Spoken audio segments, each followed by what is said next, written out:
कर्मेषु दासी करणेषु मन्त्री भोजेषु माता शयनेषु रम्भा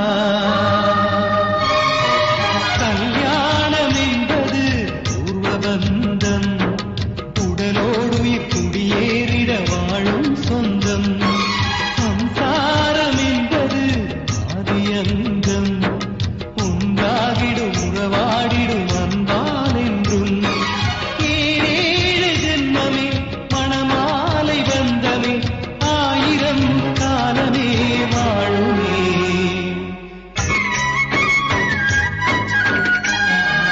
வெளிச்சமாகும் வீடு பெண் விளக்கேற்றினார் வெற்றியாகும் வாழ்வு பெண் வழி காட்டினார் விலகி போகும் நோவு பெண் விரல் தீண்டினார் தெய்வம் கூட இலகும் பெண் வரம் வேண்டினார் இங்கு ஆணின் பின்பலம் என்றுமாகும் பெண்பலம் நீ ஏது நான் ஏது இங்கே